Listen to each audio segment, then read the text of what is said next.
8 points importants en cas de migration. Salut, c'est Céline, spécialiste SEO, et aujourd'hui j'avais envie de te parler de migration parce que vous êtes nombreux finalement à ne pas avoir votre propre nom de domaine et du coup à vouloir passer sur votre propre nom de domaine pour pouvoir ensuite travailler plus en avant votre référencement. C'est super, c'est hyper louable, effectivement c'est la première étape, mais comment faire pour que ça se passe bien? Comment faire pour éviter de perdre le peu de trafic que vous avez déjà?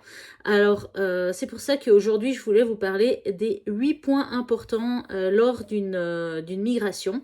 Parce qu'une migration, en fait, ça peut aussi être une occasion de faire venir le robot de Google pour qu'il revoie tout ce qu'il y a sur votre site. Donc, il faut juste faire les choses de la bonne manière et ensuite du coup on peut s'assurer d'éviter de perdre trop de trafic et de récupérer rapidement éventuellement le peu qui aurait été perdu.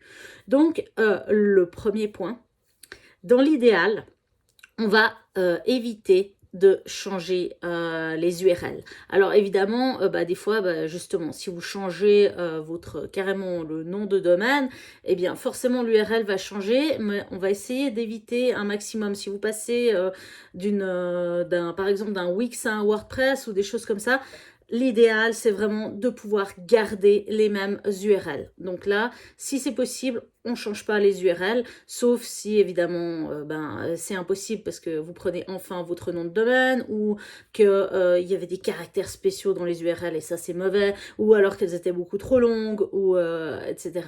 Donc attention, on essaye dans la mesure possible de garder les mêmes URL. Ensuite, il vous faut reprendre l'ancien fichier htaccess.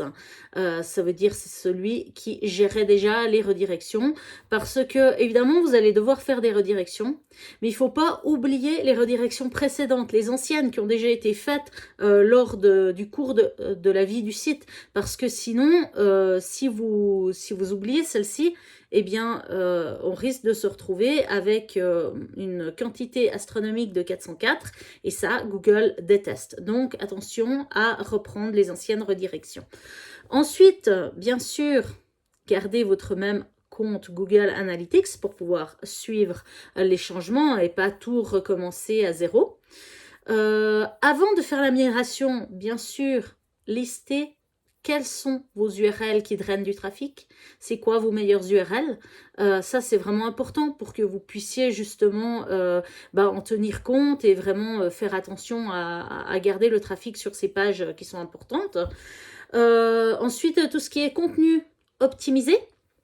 Si vous aviez déjà du contenu que vous aviez optimisé, des mots-clés que vous targetiez, eh bien sûr qu'il faut faire attention à ne pas tout changer pour tout changer, garder ce contenu qui est précieux et qui vous rapporte du trafic.